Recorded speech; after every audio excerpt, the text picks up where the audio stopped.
We're going to continue to talk about drawing Lewis structures, and now we're going to look at some common organic structures that we need to be comfortable drawing as Lewis structures. One of the challenges when we're drawing Lewis structures of organic molecules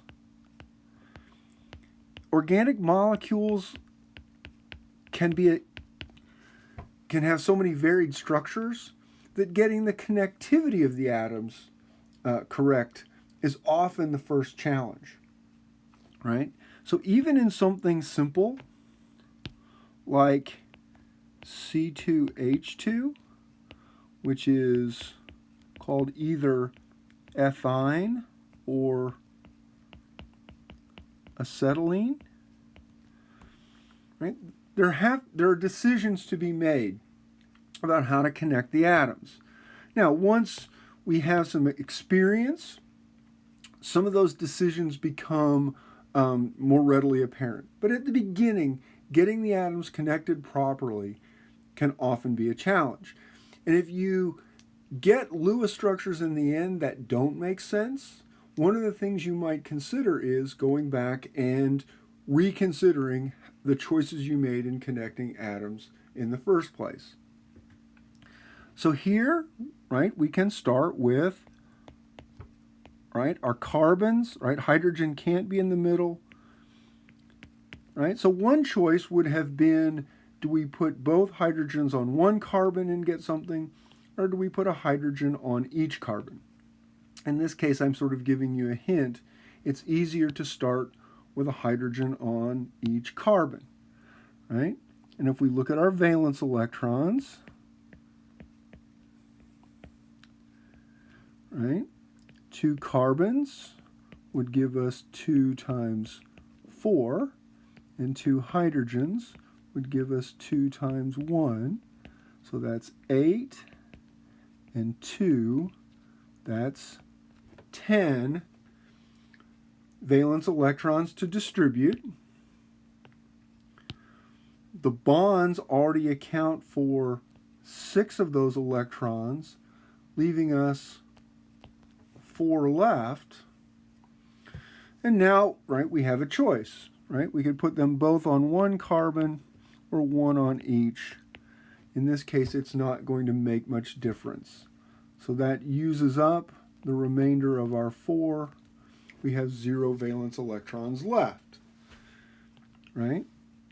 So now we have a carbon with an octet and unshared pairs next to an atom lacking an octet and which also has a formal charge. If we do our formal charge, we would find that the formal charge on this carbon is +2, and the formal charge on this carbon is -2. And so, right, one of the things we can do then, right, we can have the carbons share both pairs of electrons, and we can get a carbon-carbon triple bond, which gives everything, right, all formal charges equals 0, and all atoms have an octet, right? And so here we get a carbon-carbon triple bond, okay? Right. So here we're going to look at a compound C4H6. Now, there are multiple ways of putting 4 carbons and 6 hydrogens together, but we're going to focus on a particular one that we would call 1,3-butadiene. Right? So again, decisions about if you know nothing else, there could be multiple decisions about connectivity that might affect your final structure. But in this case, I will give you a hint that we have 4 carbons in a row with 2 hydrogens on the end and 1 hydrogen on each carbon in the middle. right? So you've got a hint about connectivity there. All right, so we've got, right? We've got 4 carbons. That gives us 4 times 4, 16 valence electrons. 6 hydrogens. That gives us 6 times 1, or 6 valence electrons, leaving us with 22. But we already have 1, 2, 3, 4, 5, 6, 7, 8, 9. Right? We have 9 bonds, meaning we've already accounted for 9 times 2, or 18 of those, leaving us with only 4 electrons to distribute. And now we can follow our rule, right? And start from the outside, right? 2 electrons on that carbon would give it an octet. 2 electrons on that carbon would give it an octet. So now we have distributed all of our electrons, but again, we've got carbon with only 3 bonds. If we did a formal charge analysis, this carbon would have a negative formal charge, as would this one. Here we have a carbon without an octet. If we did a formal charge analysis, this carbon would have a positive charge, as with this one. And so, right, we've got something with unshared pairs next to something that is short an octet. And so one of the things we can do is bring those in each way. And so we can then end up with a structure that looks like this. Right? 2 hydrogens on the end, a double bond, 1 hydrogen, a single bond, 1 hydrogen, a double bond, and 2 hydrogens. Right? And so that is an example of how we deal with molecules with more than 1 double bond, right? In order to give everything an octet. Our next molecule is C6H6, a molecule called benzene. Now, again, connectivity is important. One of the great intellectual leaps of organic chemistry was the realization that in this structure, that benzene could be put together not as a chain of atoms, but as a ring of atoms. Right? And that then you could put 1 hydrogen on each carbon. Right? So getting that connectivity right was an important step in understanding organic structures. So now we do what we tend to do, which is we focus on our valence electrons. We have 6 carbons, right? That would be 6 times 4. That's 24 electrons.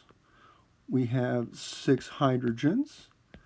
That would be 6 times 1, which is 6, leaving us with 30 valence electrons. Right? If we look here, we have 1, 2, 3, 4, 5, 6, 7, 8, 9, 10, 11, 12. 12 bonds would be, 12 times 2 would be 24 electrons, leaving us with 6 to distribute. And again, just from experience, I will give you a hint. If you start on a carbon, give it 2, and go every other carbon, that makes it easier. Now we have distributed our 6. We have none left. Right? And so we have carbons with octets next to carbons without octets. We're back to that same situation we've dealt with before, right? Where each carbon that has the unshared pair can share it with the adjacent carbon. And so we end up then with a structure that looks like this. Carbon, carbon, 3, 4, 5, 6, with a hydrogen on each carbon.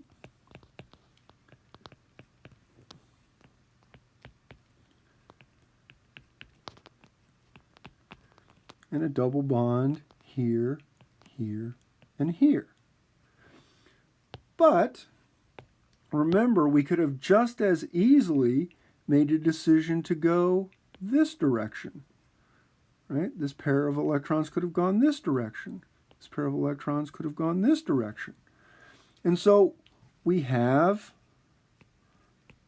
an alternate choice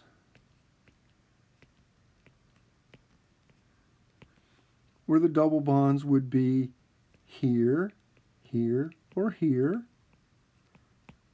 right, with our hydrogens on each carbon.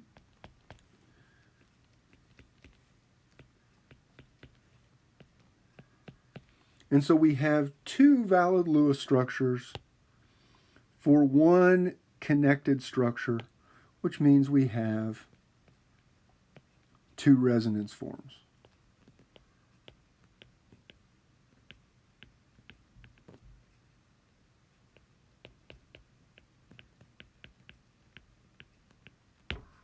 Right?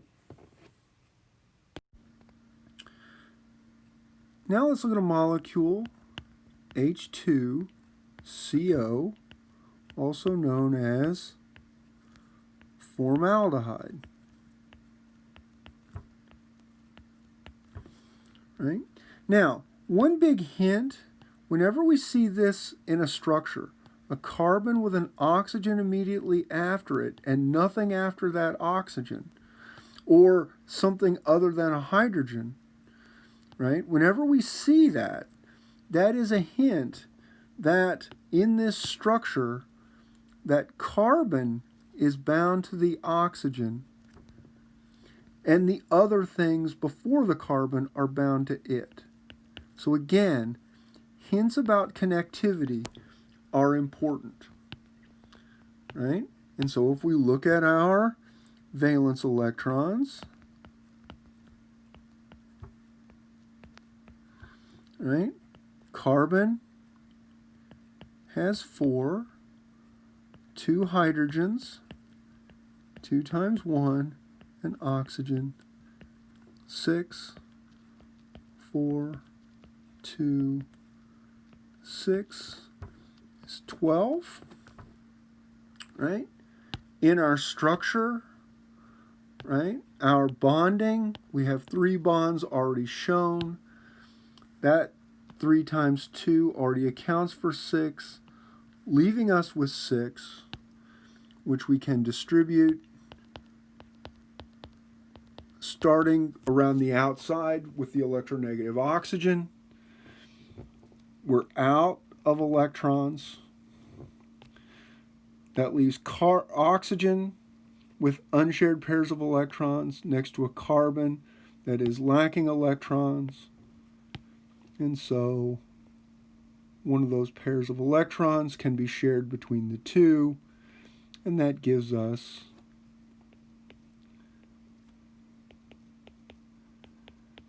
the oxygen with 2 unshared pairs and a hydrogen, 2 hydrogens on the carbon, right? And so that is an acceptable Lewis structure. Now this gives us a group that becomes characteristic, right? It's important in organic chemistry. It's important in biochemistry. Whenever we have that carbon with a double bond to an oxygen, that group is called a carbonyl. And you should be able to recognize the carbonyl group within other more complex molecules. Now we will consider a molecule HCOOH, right? Something called formic acid, right? Again, right, connectivity is important. And we've got this carbon with an oxygen attached or following it, which means probably we have a carbon oxygen. The hydrogen before is attached directly to the carbon. The OH after is connected directly to the carbon. Right? If we look at our valence electrons, right, we have carbon. It gives us 4. We have 2 hydrogens. That's 2 times 1. And we have 2 oxygens. That's 2 times 6. Right? That's 18 valence electrons. In our bonds, we've accounted for 2, 4, 6, 8. Right? So we've already accounted for 8. That leaves us with 10 to distribute. So if we start 1, 2, 3, 4, 5, 6, and then we go to the other oxygen, 7, 8, 9, 10. We're out of electrons. Now we go back and look at formal charges and octets. This carbon doesn't have an octet. But the question is, do we take a pair of electrons from that one, or do we take a pair of electrons from that one, right? Right? A or B to create the final structure. Well, again, it comes down to electron distribution and formal charge. If we look at A, that would put a double bond there, a single bond there, and a hydrogen. Right? That's choice A. If we consider choice B, everything still will have an octet.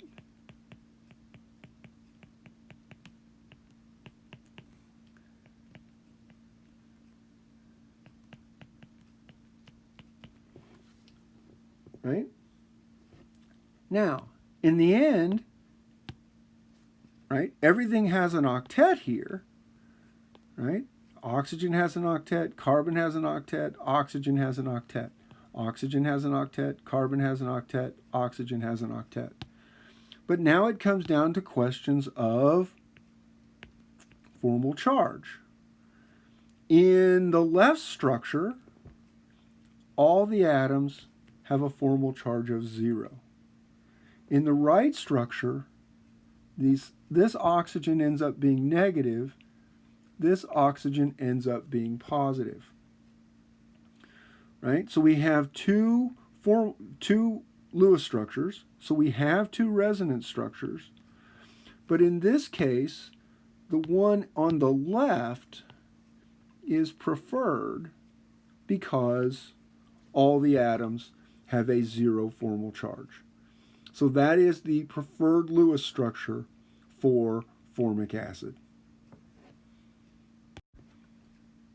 Now we will consider HCONH2, a molecule called Formamide.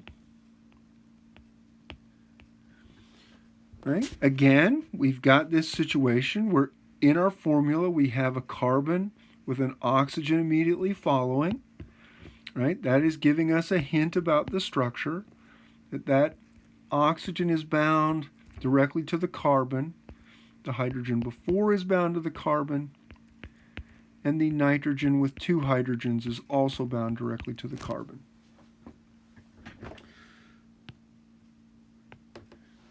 If we look at our valence electrons, right? Carbon has 4, hydrogen, we have 3 hydrogens times 1, nitrogen has 5, and oxygen has 6. And so we add those up and get 18. In our structure, 1, 2, 3, 4, 5 bonds means we've already accounted for 10 of those 18, leaving us with 8 to distribute. 1, 2, 3, 4, 5, 6, 7, 8. Now we've used up all of our electrons, right? And so we have the same issue we had in the last structure. Are we going to go this way to give carbon an octet, or this way? And so that gives us 2 potential structures. Either the double bond to the oxygen with the unshared pairs, and a single bond to the nitrogen with only 1 unshared pair, or the alternate form, single bond to the oxygen and double bond to the nitrogen. And again, if we do our formal charge analysis of that, right, all the atoms here have a formal charge of 0. The atoms here on the right, that oxygen is negative, that nitrogen is positive. So even though this is a structure where everything has an octet, right? And so these are valid resonance forms of each other. The one that is preferred is this one, because everything has an octet and the formal charge of everything is 0. So I hope those examples help you work through some Lewis structures of representative organic molecules.